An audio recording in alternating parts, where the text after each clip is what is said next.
नमस्कार, बहुत स्वागत है आपका। एनडीटीवी मध्य प्रदेश छत्तीसगढ़ देख रहे हैं आप। आपके साथ मैं हूं आसिफ शेख। मध्य प्रदेश में बोर्ड परीक्षाएं आज से शुरू हो चुकी हैं। इस वक्त उन तमाम घरों का वातावरण बदल जाता है जहां बच्चे बोर्ड एग्जाम दे रहे होते हैं।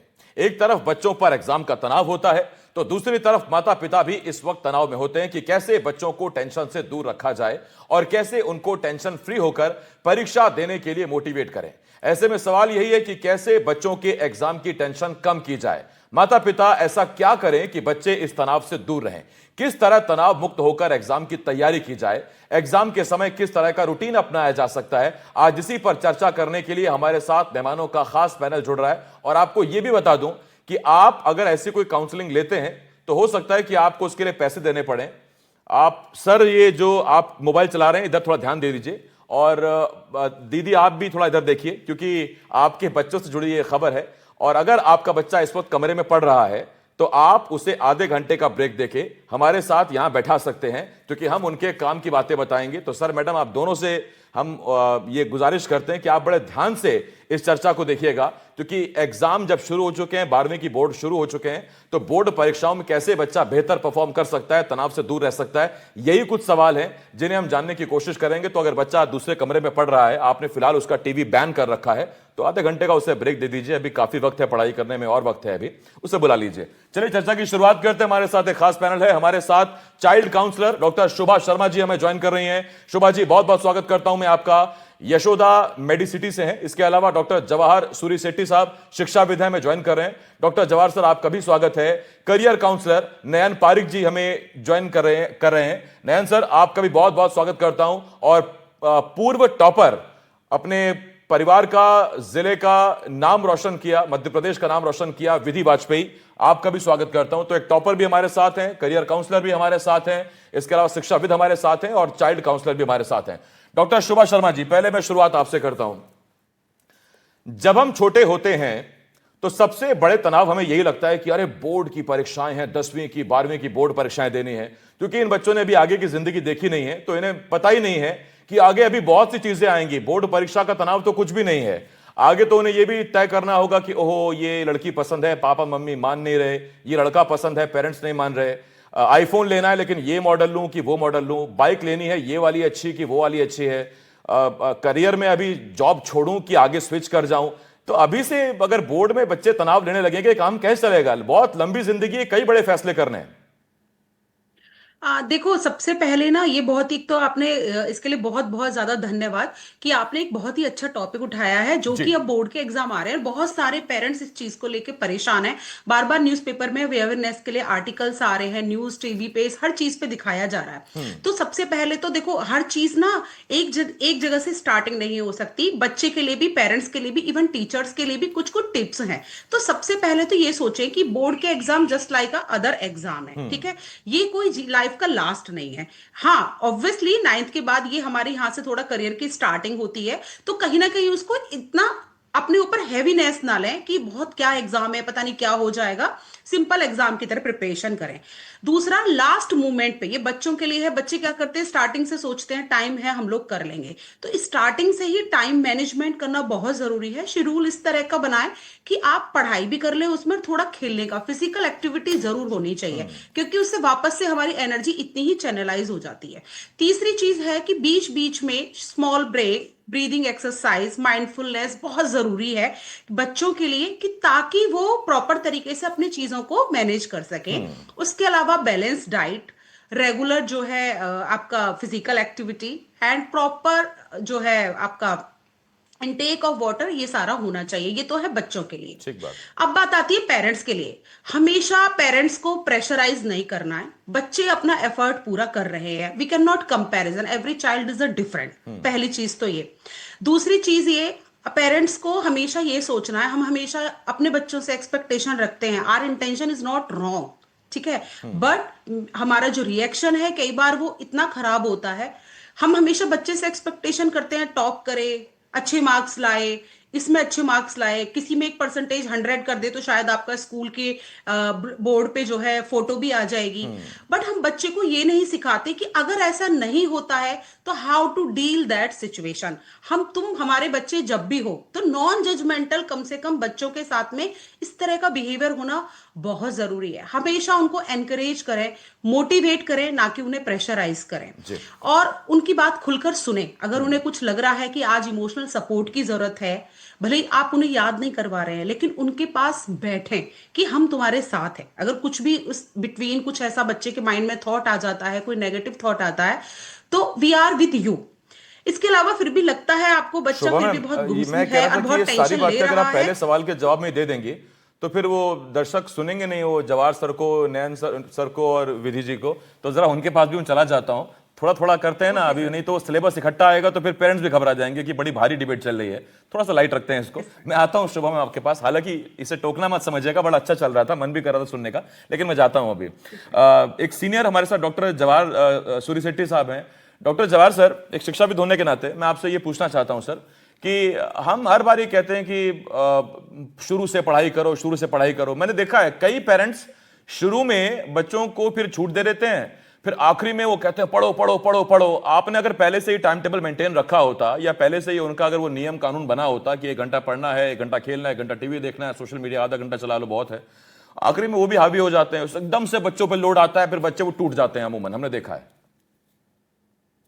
हाँ, ये बिल्कुल सही है कि माँ बाप खुद भी ना टाइम मैनेजमेंट करते हैं, ना माइंड मैनेजमेंट करते हैं, और अंतिम क्षण में ये होता है। मैं 2-3 चीजें जो कहना चाह रहा हूँ वो इम्पोर्टेंट है लास्ट मिनट के लिए। जी। कि मान लीजिए आपकी परीक्षा 9 से 12 है, सवेरे 9 से 12 है, और आप माइंड को इस तरह से पिछले 15 दिन में ट्रेन कर चुके हो कि रात को पढ़ाई करते हो आप। आपको लगता है कि उस वक्त बेहतर पढ़ाई होगा।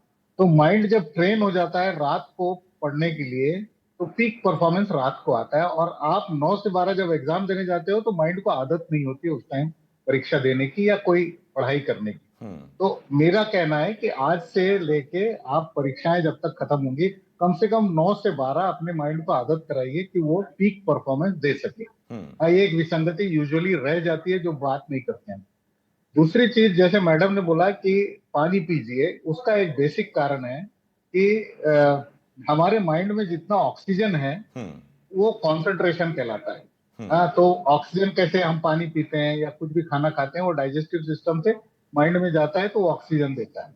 क्योंकि स्ट्रेस ज्यादा होता है तो उस समय बॉडी का टेम्परेचर थोड़ा बढ़ता है, तो उस वक्त क्या है, इवेपोरेशन की वजह से, पसीने की वजह से पानी कम हो जाता है, और इसीलिए कॉन्सेंट्रेशन कम हो जाता है, जिसको आप बोलते हो कि मुझे इंटरेस्ट नहीं आ रहा है, मैं पढ़ नहीं पा रहा हूँ। ये चीज तो घर वाले ध्यान रखें कि बच्चा 1-1 घंटे में पानी पिए, जूस पिए, ग्लूकोज पिए, जो उसको अच्छा लगे। बट वाटर का लेवल जो है वो मेंटेन करना जरूरी है।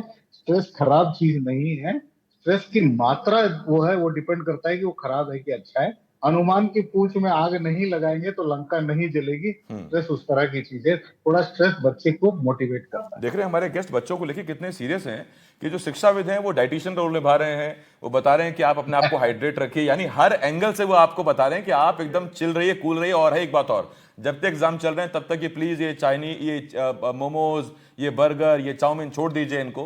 कहीं ऐसा ना हो कि परीक्षा में आप अलग ही तनाव में बैठे हो कि अरे सब्र का बांध रोका हुआ है, कहीं छूट ना जाए, कहीं वो हौसला टूट ना जाए। तो फोकस पेपर पे रहे, उसके लिए सादा खाना खाइए, पर्याप्त खाना खाइए, अपने आप को हाइड्रेट रखिए। नयन पारिक जी हमारे साथ हैं, करियर काउंसलर हैं। नयन सर, ये बड़ा क्लियर है, देखिए देश का हर बच्चा क्रिकेटर बनना चाहता है, टीम इंडिया के लिए खेलना चाहता है, नहीं खेल पाता, जाहिर बात है, वहां 15 ही लोग खेलते हैं। कई बच्चे फाइटर पायलट्स बनना चाहते हैं, नहीं बन पाते, कुछ सिलेक्टेड होते हैं, सीट्स कम हैं, और हर बच्चा इज अ डिफरेंट, जैसा अभी बातचीत में हुआ। ऐसे ही हर बच्चा कलेक्टर और एसपी भी नहीं बन पाएगा। करियर में बहुत से करियर ऑप्शन है, मैं भी बैठा हूं, ये भी एक कलेक्टर और एसपी से एक अलग जॉब है, बहुत अच्छी जॉब है, बड़ी ग्लैमरस और अच्छी जॉब है, मेरा पैकेज भी बहुत अच्छा है। आप बच्चों को जरा समझाइए अपनी भाषा में कि केवल स्कूल में या जिले में टॉप 10 आना या राज्य में टॉप 10 आना, उसके अलावा अगर आप आ गए तो फिर तो आपका करियर खराब है, आपकी जिंदगी खराब है, ऐसा नहीं होता है। आप जरा बताएंगे तो अच्छा लगेगा बच्चों को। आप बेसिकली करियर काउंसलर हैं। मुझे लग रहा है कि हम लोगों को समझाना है कि ये एग्जाम यदि खत्म हो गए तो कोई चीज दुनिया खत्म नहीं हो रही। एग्जैक्टली। और यदि ये एग्जाम में यदि ठीक किया या नहीं किया तो उसके कारण आपकी जिंदगी बदल नहीं जाती है। आपके पास हमेशा बहुत ही ऑल्टरनेटिव्स अलग अलग टाइम पे आएंगे और एग्जाम में आप अपने आप के साथ compete करें और आप अपना जो भी सबसे बेहतर कर पाते हैं वही करें। बाकी पड़ोस वाले क्या करते हैं, आपको यदि कोई एंट्रेंस के लिए इतना पहुंचना है, वो सब चीजों का स्ट्रेस जब एग्जाम चल रही है तब उस पर लेने की बिल्कुल जरूरत नहीं है। उसके लिए आपने तैयारी कर ली, अब तो आप अखाड़े में जा रहे हैं, एग्जामिनेशन में पेपर लिखने जा रहे हैं, तब आपके जो पेरेंट्स हैं और आप हैं उनको एक टीम बनना पड़ेगा। तो पेरेंट्स को भी ये सोचना है कि भाई हम लोग सब जो है एक टीम है, उस पर प्रेशर नहीं है बच्चे पे कि नहीं तुमको ठीक करना है और तुमने ठीक नहीं किया तो तुम हार जाओगे और यदि हारे तो हम लोग उसको फैमिली की नाक कटेगी। ये सब चीजें बिल्कुल न करते हुए उसको मोटिवेट करना है कि तुम अपना जो भी बेस्ट परफॉर्मेंस है वो दो और हम तुम्हारे साथ हैं। और इसमें कुछ भी 19-20 हुआ तो हमारे पास हमेशा 50 अल्टरनेटिव्स जाहिर है। बात। ये नहीं है कि ये एग्जाम फेल हो गई तो बात हो गई। और मेरे ख्याल से ऐसे कितने उदाहरण हैं हमारे पास कि लोग 10-10 बार असफलता के बाद सफल हुए हैं। और ये बच्चों को मोटिवेट करने की बात है। दूसरा, बच्चों को लास्ट एग्जामिनेशन के टाइम पे ये मत करिए कि उसको सोने ना दे, उसको नींद जो है वो 7-8 घंटे की जो उसकी है वो कंप्लीट करने दीजिए। 1-2 घंटे के बाद उसको लाइट म्यूजिक सुनने दीजिए। एकदम जो वातावरण में स्ट्रेस है उसको बिल्कुल ही अलग करके, हो सकता है यदि उसको खेलने की आदत है तो 10-15 मिनट उसके साथ बैडमिंटन या कोई स्पोर्ट्स के लिए, जब आप कोई फिजिकल एक्सरसाइज करते हैं तो your mind also becomes happier and a happier mind becomes more efficient and then you do well in the examination. तो ये बात इसीलिए बिल्कुल वो ठीक जो स्ट्रेस है उसको खाने पे जो है वो एकदम जंक फूड ना खाएं, लाइट फूड खाएं जो उसको बराबर पसंद आ रहा है। तो it is like a Olympic match, मतलब कि जरा जैसे जा रहे हैं तो वो खाने में भी ध्यान रखता है, उसके माइंड पे भी ध्यान रखना है। तो as a coach and as a family and as a head of the team आपको वो प्लेयर के लिए सब कुछ करना है। ठीक। वो हर चीज बराबर करता है, उसके लिए ध्यान रखिए that he is at the top of his physical and mental form. देखिए उसने जो पढ़ाई की है उसमें कोई रातों रात बदलाव नहीं आने वाला है, पर एटलीस्ट जो उसने पढ़ा है वो एक रिवाइज कर ले। नई नई चीजों की जगह उसको क्या नहीं पता है उसको छोड़ के एटलीस्ट जो आता है उसको, how does he put the best of it in the examination hall, उसके लिए हम लोगों को उसको तैयार करना है। और माँ बाप के लिए सबसे इंपॉर्टेंट बात है कि अपना खुद का स्ट्रेस कम करें। अपना खुद का स्ट्रेस कम हाँ, नहीं कई बार करेंगे तो वो बच्चों का कहावत है कैसे ना कि करें? चाय से केतली गरम। यानी कई बार पापा मम्मी टेंशन में आ जाते हैं कि अरे बच्चे का और बोर्ड एग्जाम है, बच्चा उनको देख के टेंशन में किया लगता है बहुत बड़ी तोप आ गई है कोई, पापा मम्मी खुद घबराए हुए हैं, मेरा पता नहीं क्या होगा। मैं लौटता हूं आपके पास नयन सर। विधि जी, पहले तो बहुत मुबारकबाद, आप टॉपर हैं, आप बैठे हमारे साथ। एक चीज पूछना चाहता हूं विधि, मुझे बताइए विधि कि ये इससे कुछ होता है क्या लास्ट टाइम पे जब बिल्कुल एग्जाम शुरू होने वाला था, अगर किसी को पता लगता है कि 5 मिनट भी है तो वो कॉपी खोल के भाई साहब वो फिर से रिवीजन शुरू, उससे कुछ होता है क्या? या केवल आप अपने अड़ोस पड़ोस के बच्चों को टेंशन दे रहे होते हैं कि अरे ये तो अभी भी पढ़ रहा है, पता नहीं क्या करेगा, 100 में से 105 लाएगा? नहीं, ऐसा कुछ भी नहीं होता है। अगर आपको टॉप करना है, अगर आप कुछ चाहते हो कि आपके अच्छे परसेंट आए तो आपको स्टार्टिंग से पढ़ाई करनी होगी। आप ऐसा नहीं कर सकते कि आप एकदम लास्ट में पढ़ाई स्टार्ट करें और आप अच्छे स्कोर कर लें। वो बस पास होने के लिए एक अच्छे तरीका है, पर ऐसा नहीं। अच्छा विधि, आप कब पढ़ते थे? आप शाम को पढ़ते थे, आप रात को पढ़ते थे, आप मॉर्निंग में पढ़ते थे, कब पढ़ते थे आप एग्जाम के लिए? हाँ, मैं नाइट आउल हूँ, मैं रात में पढ़ती थी। ऐसा दिन में भी पढ़ती थी, ऐसा कोचिंग स्कूल ये सब, पर मेरी जो एफिशिएंट पढ़ाई थी वो रात में होती थी। विधि, मुझे ना कुछ आपकी आवाज में थोड़ी सी दिक्कत लग रही है, अभी साफ नहीं पहुंच रही, टीम से बोलता हूं ठीक करेंगे, तब तक मैं बाकी मेहमानों की तरफ जा रहा हूं। डॉक्टर जवाहर सर, एक चीज पूछता हूं मैं आपसे, पेपर हल करने के कई तरीके हो सकते हैं। आप शॉर्ट क्वेश्चंस जल्दी लिख सकते हैं, आप लॉन्ग जो क्वेश्चन है उनको आप पहले पूरा कर सकते हैं। आपको लगता है कि ये आपको अच्छा आता है तो उसको पहले शुरू करिए, या फिर आप सीरियल ऑर्डर में आगे बढ़ते रहिए। क्या बेहतर तरीका रहता है? जो ज्यादा मार्क्स वाले क्वेश्चन है उन्हें पहले हल किया जाए, या जो ज्यादा बेहतर आते हैं उन्हें पहले हल किया जाए, या जो छोटे हैं उन्हें हल किया जाए, या बस एक बार क्वेश्चन पेपर थॉरली आप देख लीजिए और लेके प्रभु का नाम और शुरू हो जाइए? नहीं, ऐसा नहीं होता है। 15 मिनट आपको मिलते हैं पेपर जांचने के, इससे पहले कि तो एक बार पेपर पढ़ लीजिए और अपनी स्ट्रेटेजी बना लीजिए, क्योंकि कई बार पेपर के स्वरूप के हिसाब से हमको स्ट्रेटेजी डिसाइड करना। बट अमूमन ये डिसाइड होता है कि जितने नंबर हम सही आते हैं हमको वो पहले अटेम्प्ट कर लेना चाहिए। और उसके बाद हम उनमें जाना चाहिए जिसमें थोड़ा भी डाउट। तो ये स्ट्रेटेजी सिंपल है कि जितने नंबर बटोर सको, जितने कम से कम टाइम में वो बटोर लो, और उसके बाद जो जो प्रयास है वो नंबर बढ़ाने की है। यानी ये एक स्ट्रेटेजी है। दूसरा स्ट्रेटेजी ये है कि हम मुश्किल सवाल पहले इसलिए हल करना चाहते हैं क्योंकि हम भूल जाएंगे आखिरी मिनट में। आपने तैयारी अगर ऐसे की है, जैसे आपने कहा 5 मिनट पहले किताब खोल के देख रहे हैं, वो इसलिए क्योंकि वो ठीक से याद नहीं हुआ। तो अगर ऐसी चीज है तो आप पहले उसको डाल दीजिए किताब पे, कॉपी पे, और उसके बाद वो हल कीजिए जो आपको अच्छे से आते हैं और भूले नहीं। तो ये एक तरीका है। तो दोनों तरीके अपने आप से बच्चे डिसाइड करते हैं कि ये करना है कि ये करना है। नहीं, मेरे टाइम पे तो सर ये होता था, मुझे जो आता था मैं पहले वो कर देता था, उसके बाद क्योंकि नेगेटिव मार्किंग होती नहीं थी, सब में लिख देता था जो भी आता था समझ में। नेगेटिव मार्किंग होगी नहीं, जाहिर बात है। तो अगर आपका तुक्का भी लग गया या आपको हल्का हल्का भी आइडिया है तो टीचर भी आप पे दया करके वहां नंबर दे सकते हैं। ये भी स्ट्रेटेजी काम करती है। मैं टॉपर नहीं था लेकिन हाँ ठीक ठाक नंबर आ जाते थे। शोभा मैम, एक चीज आपसे पूछनी है। एक तो ये हमारे समाज में शुरू से, जब से हमारे बाप दादा पेपर पढ़ते देते आ रहे हैं, ये मुझे लगता है ये एक एक्स्ट्रा हवा बना हुआ है बोर्ड का, जबकि होता कुछ नहीं है, ठीक ही रहता है। आपको कोई परेशान नहीं करता बच्चा, आप चुपचाप अपना पेपर दे सकते हो। आपको इस बात की भी चीटिंग डर नहीं है कि पीछे वाला चीटिंग कर रहा है। इसको तो सकारात्मक लेना चाहिए, तो बड़ी अच्छी चीज होती है। मैंने भी 2 बोर्ड दिए हैं, हम सबने दिए। एक्चुअली क्या है, 10th जो 12th जो होते हैं ये हमारे ना बेसिक्स होते हैं। 10th के जो मार्क्स हैं कहीं ना कहीं उन पे 11th का भी हम कौन सी स्ट्रीम लेंगे या हमारा कहीं ना कहीं जो करियर है वो डिपेंड करता है। 12th इतना बच्चों को फिर भी नहीं लगता है स्ट्रेस वाली चीज है, मेनली 10th ज्यादा लगता है क्योंकि कहीं ना कहीं ये रहता है कि इसके बाद हमारा कॉमर्स लाइन में जाना है, पेरेंट्स बोल रहे हैं साइंस लाइन में जाना है, कोई ह्यूमैनिटीज का होता है, तो बच्चा उसमें कहीं ना कहीं कंफ्यूज होता है। पहली चीज तो ये, दूसरा चीज ये कि वो पहली बार दे रहे होते हैं। तो 9th तक तो उनका सिंपल एग्जाम होते हैं, 10th को ही बोर्ड एग्जाम दिया गया, ऐड हुआ है वर्ड, तो कहीं ना कहीं वो भी उनके लिए एक नई चीज होती है, पता नहीं बोर्ड है क्या होगा। दूसरा, तीसरी बार क्या है, 9th तक वो पेपर दे रहे थे अपने स्कूल में। 10th में क्या होता है, पेरेंट्स भी कहीं ना कहीं बोल देते हैं आपको शायद दूसरी जगह सेंटर पड़ेगा वहां पर, तो बच्चे के लिए भी एक वो नया एनवायरमेंट होता है, नई जगह होती है, तो कहीं ना कहीं उन्हें वो भी अनकंफर्टेबल लगता है। तो ये छोटी छोटी चीजें हैं जिनसे उनको कई बार ऐसा, मोस्टली क्योंकि नया चीजें हैं, नया एनवायरमेंट है, नया वर्ड एक ऐड हुआ है, तो इस वजह से, और पूरा सिलेबस एक बार में वो कंप्लीट कर रहे हैं पहली बार, तो और पेरेंट्स के लिए भी कहीं ना कहीं नेक्स्ट टाइम बोर्ड एग्जाम है तो हम बाहर नहीं जाएंगे, बच्चे के बोर्ड हैं, हमें ये नहीं करना, तो उन सब इंफॉर्मेशन से भी कहीं ना कहीं पेरेंट्स अपने बच्चे अपने में एक मिथ बना लेते हैं कि बोर्ड एग्जाम है तो थोड़ा ये स्ट्रेस वाली चीज है और यहाँ पर मार्क्स भी थोड़े हमारे जज किए जाएंगे। विधि, एक चीज बताइए जरा, जी सर। ये घर वालों का प्रेशर था आप पे कि देखो वो पड़ोस की बिटिया कितने अच्छे नंबर लाती है, आप नहीं लाते? खैर आप तो टॉपर ही हैं, मतलब ये होता है आपकी क्लासमेट्स कहती हो कि अरे जब भी देखो मम्मी यही कहती रहती है ना, घर का काम करती है और देखो उसकी लड़की कितने नंबर ले आई, कुछ भी नहीं लाती, ऐसा होता है क्या?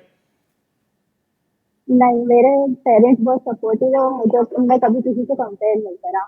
ऐसा कभी नहीं बोला कि तुझे इतने लाने हैं तो लाने नहीं, हैं। आपकी फ्रेंड्स तो कहते होंगे ना कि उनकी supportive मम्मी है ऐसे ना कहती है, पापा ऐसे कहते हैं, होता है?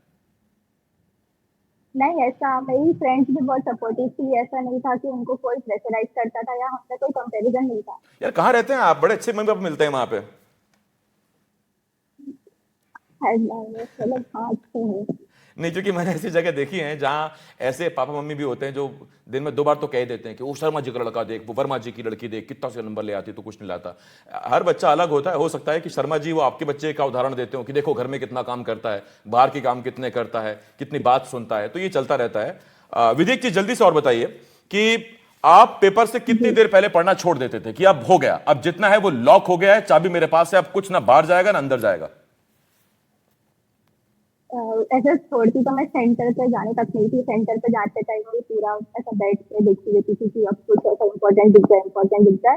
पर सेंटर पे जाने के बाद मैं वहाँ पे कुछ भी नहीं पढ़ती थी क्योंकि फिर वहाँ पे जाके बस पैनिक होता था, ये बच्चा बोलता है कि ये वो नहीं करा, तो इसलिए बस सेंटर पे जाने के बाद मैं पढ़ना छोड़ी थी। वहाँ पे बस जाके रख के ठीक, नयन सर, मैं फिर से आपके पास आ रहा हूं उसी बात को लेके कि क्या हमेशा अच्छे जो हैंडसम पैकेजेस होते हैं, स्मार्ट पैकेजेस होते हैं, वो सिर्फ क्या वो अबव 95% वालों को मिलते हैं क्या? जो पैकेजेस है वो मैं समझ रहा हूँ एक है, पर उसके साथ हम लोगों को हमेशा ही बच्चों को समझाना है कि स्मार्टनेस वो है जो एक आपको खुशहाल रखे। स्मार्टनेस वो है कि जो आपको अपने जो बेस्ट परफॉर्मेंस के लिए पुश करे। स्मार्टनेस वो है जो कि आपका बाहर की सक्सेस के लिए अंदर आपको परेशान और स्ट्रेसफुल न रखे। तो एक जो ओवरऑल बैलेंस ऑफ लाइफ है वो सिखाने की बच्चों को जरूरत है, पर हम लोगों को भी सीखने की जरूरत है। क्योंकि हम लोग यदि जो स्ट्रेस दिखाएंगे हम जो काम कर रहे हैं उसमें, तो बच्चे भी देख के, बच्चे हम क्या बोलते हैं उससे ज्यादा हम क्या करते हैं उसको देखते हैं। तो आई थिंक बच्चों को स्ट्रेस कम देना है। बच्चों को हम लोग चाहते हैं कि जिंदगी को एक बैलेंस वे से देखे, तो हम लोगों को खुद को उस तरीके की जिंदगी जीना पड़ेगा। हम लोगों को खुद को लीव बाय एग्जाम्पल, वो महात्मा गांधी जैसे बोलते थे कि मेरी जिंदगी मेरा संदेश है। हम लोग कितना स्ट्रेस में आ जाते हैं कोई भी तकलीफ हो तो। हम लोग क्या करते हैं, हम लोग जो स्मार्ट पैकेजेस, स्मार्ट डिसीजंस है लाइफ में, वो लेने के लिए अपने आप को भी कभी कभी तकलीफ में और स्ट्रेस में डाल देते हैं या नहीं। तो मेरे ख्याल से बच्चा वही सीखता है जो फैमिली में एक एनवायरनमेंट है, बच्चा वही देखता है जो हम करते हैं।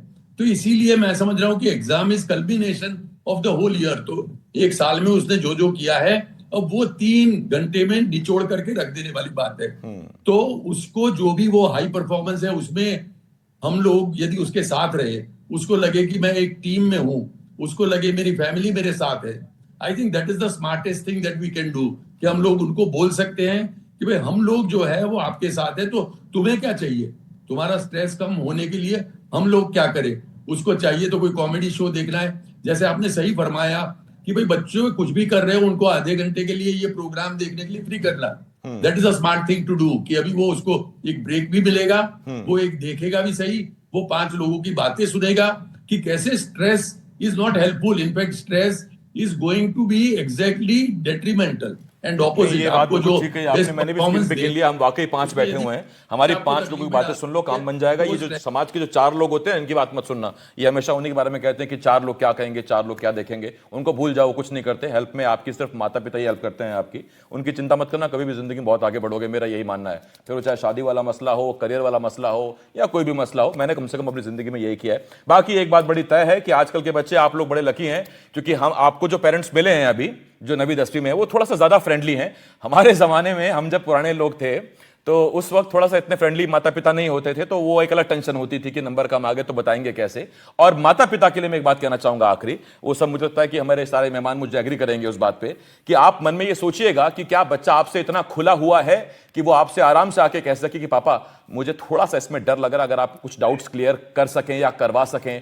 क्योंकि ये अगर एक बॉन्ड है माता पिता और बच्चों में, तो ये सिर्फ पढ़ाई या बोर्ड तक सीमित नहीं है, ये जीवन के हर बड़े फैसले में काम आने वाला है। बच्चा कुछ भी गलत करने से पहले आपसे चीज डिस्कस कर पाएगा, और जहां ये डिस्कशन घर में होता है, ये फ्री एनवायरनमेंट रहता है, चीजें बहुत हद तक सरल हो जाती हैं, मुझे ऐसा लगता है। तो पेरेंट्स अपने मन से भी जरा इस बात को पूछिएगा। बहुत धन्यवाद करता हूं मैं आपका, शोभा जी, डॉक्टर जवाहर सर, नयन सर और विधि, आपका बहुत बहुत शुक्रिया हमारे साथ जुड़ने के लिए। इतने कम वक्त में आपने इतनी अच्छी अच्छी चीजें हमारे पेरेंट्स को बताई, बच्चों को बताई, बहुत शुक्रिया, धन्यवाद।